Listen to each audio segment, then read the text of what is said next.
Поштувани, добар ден, започнуваат вестите на Канал 8. Започна првиот уписен рок на Универзитетот Гоце Делчев Штип. Завршените средношколци имаат на располагање над 5000 слободни места. Првиот уписен рок ќе трае до петок, 19 август. Започна првиот уписен рок за новите студенти во академската 2016-2017 година. Универзитетот Гоце Делчев од Штип ги отвори вратите за сите завршени средношколци. Бруцошите имаат на располагање 13 факултети и 3 академии што се во негов состав. Универзитетот располага со вкупно 5238 слободни места на факултетите и академиите при УГД, од кои редовни студенти 3335 во државна квота, редовни со кофинансирање 1008 и 895 вонредни студенти. Во Кочани економскиот факултет нуди можност за студирање на насоката сметководство, финансии и ревизии. Во Кочани оваа година, според конкурсот кој што е објавен од страна на Министерството за образование, студентите можат да се запишат само на студиската насока сметководство, финансии и ревизија. Оваа година на оваа насока во Кочани може да се запишат 80 студенти, од кои 60 редовни, 20 вонредни студенти. Ова нека представува апел до сите оние студенти, кои планираат да се запишат да студираат на оваа насока, да се јават во канцелариите на економскиот факултет во Кочани и тоа во деновите од 15 август до 19 август.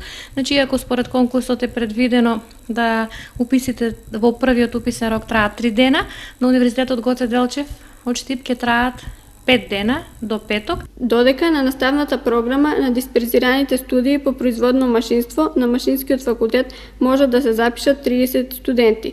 На истиот факултет на студиите по производно машинство и транспорт, организација и логистика во Виница пак има слободни 35 места. Годинава нова студиска програма е вајарство на Ликовната академија, а другите програми остануваат исти како и претходната. Првиот уписен рок ќе трае до петок, 19 август, а вториот ќе се реализира на 25 и 26 август. 58 барања за еден ден за предадена оризова арпа се поднесени во подрачната единица на Министерството за земјоделство, шумарство и водостопанство во Кочани. Од 1 август, од кога започна поднесувањето во подрачната единица, се стигнати вкупно 367 барања. Во подрачната единица на Министерството за земјоделство, шумарство и водостопанство во Кочани денеска до 15 часот се пријавиле 58 земјоделци оризопроизводители за добивање субвенција по основ на предадена оризова арпа во текот на месец јули од реколтата во 2015 година. Со примањето на апликациите од страна на земјоделците оризопроизводители, кои за добивање субвенции по предаден килограм оризова арпа кај откупувачите, во подрачната единица започнаа од 1 август. За изминативе 15 дена во подрачната единица се поднесени вкупно 367 барања, од кои само во текот на денешниот ден 58. Истакна Владко Минов, советник во Министерството за земјоделство, шумарство и водостопанство, подрачна единица Кочани. Интересот кај земјоделците за овој вид субвенција од владата, истакнува Минов, е мошне голем, зашто зборува и зголемениот интерес од нивна страна, а и бројот на поднесени апликации за добивање субвенции. Земјоделците во најголем дел ја подготвуваат документацијата со која аплицираат за добивање субвенција, која е трета по ред доделена од владата за надминување на состојбите во оризопроизводството и откуп на оризовата арпа од страна на откупните предпријатија во регионов. Земјоделците, истакнува Минов, се добро информирани со новата мерка, со која земјоделците кои имаат пријавено земјиште до 2 хектари, на која одгледуваат оризова арпа, ќе добијат 5 денари дополнителна субвенција за предаден килограм кај откупувачите. Земјоделците со земјиште од 2 до 10 хектари имаат право на субвенција од 4 денари за килограм, а производителите со пријавено земјиште над 10 хектари, на која одгледуваат ориз, ќе добијат по 3 денари за килограм. Одлуката арпата да биде предадена од 1 до 31 јули, владата ја донесе со цел да се продадат количините останати од минатогодишната реколта. Приемувањето и поднесувањето на документацијата за добивање на субвенции за оризопроизводителите ќе важи до крајот на месец август.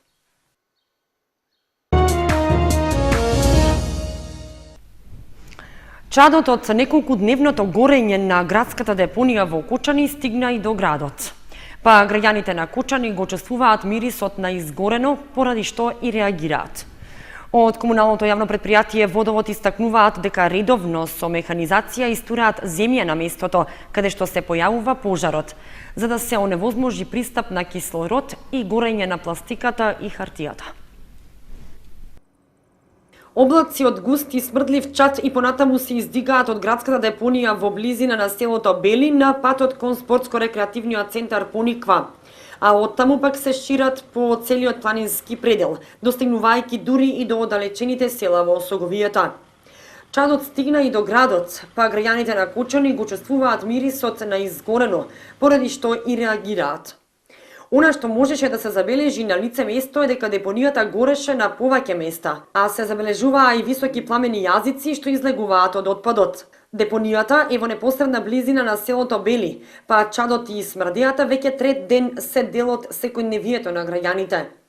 Од комуналното јавно предпријатие Водовод, кое стопанисува со депонијата, истакнуваат дека редовно со механизација истураат земја на местото каде што се појавува пожарот, за да се оневозможи пристап на кислород и горење на пластиката и хартијата.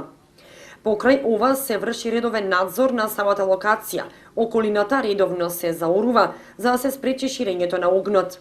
Инаку, општините од регионот преку Источниот плански регион донесоа програма за затворање на помалите депонии во општините и пренасочување на изнесување на сметот по општини. На Кучанската депонија се планира депонирање на сметот како од Кучани, така и од општините Виница, Зрновци и Чешиново Облешево, се до изнаоѓањето на дефинитивно решение за изградба на депонија за складирање на отпадот од општините од Источна Македонија. Основното училиште Никола Карев од Кочани доби ново раководство. За нов ВД директор на училиштето е назначена Веселинка Ампова, која веќе 37 години работи во ова училиште како оделенски наставник. Веселинка Ампова е новиот ВД директор на основното училиште Никола Карев во Кочани. На функцијата ВД директор на Кочанското училиште е назначена од 1 август 2016 година на местото на досегашниот ВД директор Благојче Стојановски. Заложбите за училиштето Ампова ќе ги насочи на подобрување на условите за настава на учениците и вработените во училиштето, како и обезбедување поквалитетна настава. Првично во наредниот период планирам трите простории во кои ќе бидат превачењата да бидат поскладно опремени, што значи да се смени под, да се средат училниците и другите училници. Посебно внимание сакам да обрнам на училниците во кои ќе работат прво оделение. Како ВД директор Веселинка Ампова доаѓа по 37 годишниот работен стаж како наставник по оделенска настава во ова училиште со учениците од прво до пето оделение. Поднесена е кривична пријава за лице од Кучани поради нелегално поседување на производи за заштита на растенијата. По извршениот увид од Државниот инспекторат за земјоделство, затекнатите производи се одземени. Пронајдени се и одземени забранети производи за заштита на растенијата кај физичко лице од Кочани. По добиената најава, Државниот инспекторат за земјоделство и службени лица од секторот за внатрешни работи од Кочани извршиле увид кај лицето ВК, при што биле затекнати производи за заштита на растенијата, хербициди во количина од 16 литри, тренд 20 ЕЦ со турска декларација.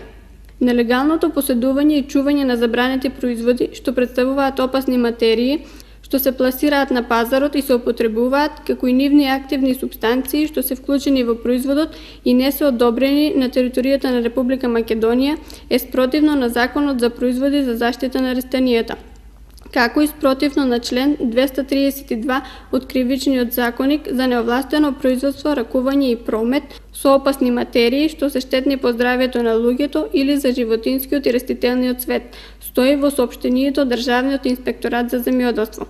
Против лицето ВК ќе биде поведена кривична постапка пред надлежните органи поради повреда на одредбите на Законот за производи за заштита на растенијата и Кривичниот законник.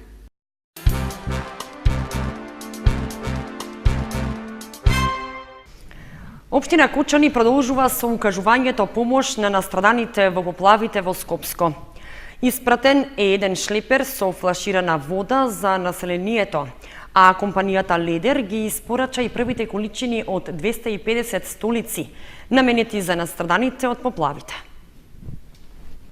Активностите за донирање на вода, пелени, конзервирана храна и други помагала за настраданите во поплавите во Скопско продолжија и денеска. Советот на општина Кучани испрати еден шлепер со флаширана вода за населението од настраданите подрачја во Скопскиот регион, информираше Јордан Димитров, председател на Советот на општина Кучани. Ваквата одлука, според Димитров, е донесена по состанокот со координаторите на сите советнички групи кои партиципираат во Кочанскиот совет. Општинската организација на Црвен крст Кучани ги прифаќа сите донации кои ги доставуваат поединци и компании и ги дистрибуира до пунктот на Црвен крст во Скопје. И Општинската организација на Црвениот крст Кучани со акцијата продолжува и понатаму и ја прифаќа секоја понудена помош од страна на компаниите од општините Кучани, Зрновци и Чешиново Облешево и истата ја доставуваат до собирниот пункт на Црвениот крст во Скопје, истакна Анета Куцева, секретар на Општинската организација на Црвениот крст Кучани. Компанијата за производство на столици Ледер од Кучани во соработка со Црвениот крст испорача еден шлепер флаширана минерална вода, а ги испорача и првите количини од 250 столици наменети за настраданите од поплавите во Скопско. Оваа компанија е подготвена за испорака на нови количини на столици во настраданите подрачја. Инаку, денеска на терен во Стајковци се вработените од општина Кучани заедно со градоначалникот Димитровски и им помагаат на настраданите во поплавите. Со нив се и вработени од комуналното јавно предпријатие Водовод, водостопанското предпријатие, директори на средни и основни кучански училишта, како и граѓани на Кучани. Сдруженијето на пензионери на Кучани и Кочанската полициска станица продолжуваат со предавања меѓу пензионерите како да се заштитат од кратци и измамници. Причина за одржување на вакви тематски предавања со пензионерите се позачестените измами со пари, накит и дрва. Полициската станица Кучани во соработка со Сдруженијето на пензионери на Кучани пред 2 недели ги започна серијата предавања за пензионерите за тоа како да се заштитат од кратци и други измами како и од семејно насилство. Причина за одржување на вакви тематски предавања со пензионерите се позачестените измами со пари, накит и дрва. Зголемениот број на измами, кражби на подрачјето на СВР Штип, полициската станица Кучани за време на летниот период ја алармираше потребата од едукација на пензионерите од општините Кучани, Зрновци и Чешиново Облешево, како да се заштитат од ваквите појави, истакнува Момчило Хаџипаунов, помошник командир во полициската станица Кучани. Вакви работилници, чија цел е подигање на свеста кај повозрастните да не прифаќаат лесни понуди од страна на непознати луѓе, е повеќе од корисна за пензионерите. Во Кучани ваква средба се одржа пред 2 недели, а утре во 11 часот ќе се одржи во Облешево за пензионерите од оваа општина. За наредната недела вакво предавање е предвидено да се одржи со луѓето од третото доба од општина Зрновци, истакна Ѓорги Серафимов, претседател на Сдруженијето на пензионери Кучани. Исто така, голем е бројот на случаи кога повозрастните лица се и физички нападнати од страна на блиски роднини, употребувајќи семејно насилство. Тематските средби со пензионерите се дел од проектот Полицијата и граѓаните заедно. Викендов членови на планинарското спортско друштво Осогово се искачија на највисокиот врв на Балканот. По неколку часовно пешачење стигнаа до целта, врвот Мусала, што се наоѓа на надморска висина од 2925 метри. Викендов 6 члена од планинарското спортско друштво Осогово се искачија на највисокиот планински врв на Балканскиот полуостров, врвот Мусала. Планинарите својот пат го започнаа од зимскиот скијачки центар Боровец. На надморска височина од 2925 метри на планината Рила во Бугарија, по неколку часовно пешачење се искачаа и планинарите од Кочани. По мирно и сончево време до врвот Мусала стигнале околу 1000 планинари од повеќе европски држави. Патеката е од тежок ранг, со големи стрмнини и поголемиот дел е прикриен со остри камења. И покрај стрмниот терен, врвот Мусала изобилува со убави пејзажи и многу природни езера, а до него се стигнува по патека долга 20 км во двете насоки. По успешно завршената мисија, планинарите се организирале ручек во гостителски објект во туристичката населба Боровец во соседна Бугарија.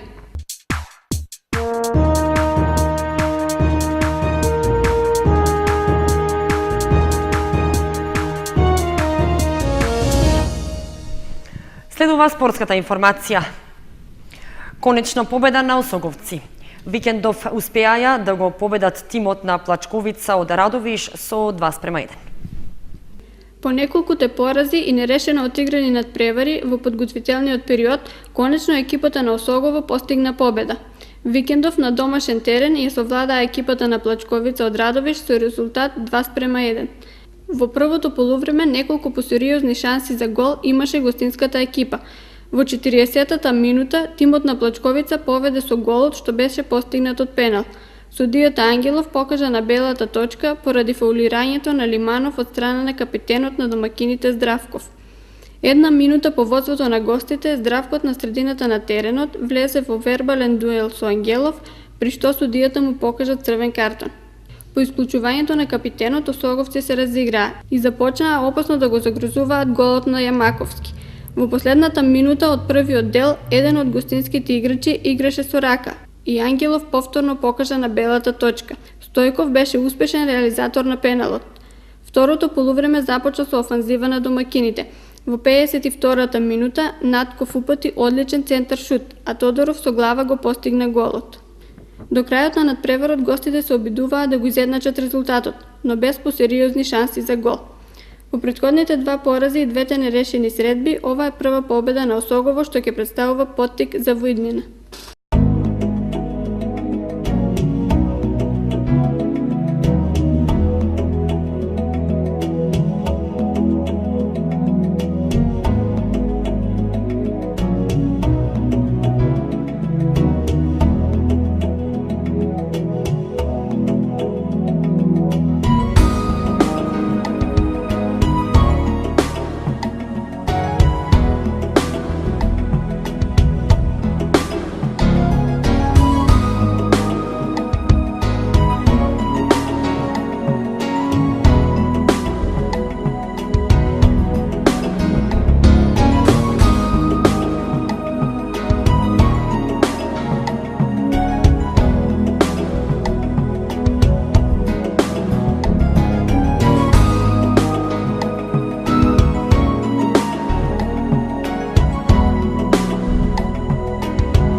Толкува вестите на Канал 8. Ви благодариме што бевте со нас. Имајте убава вечер.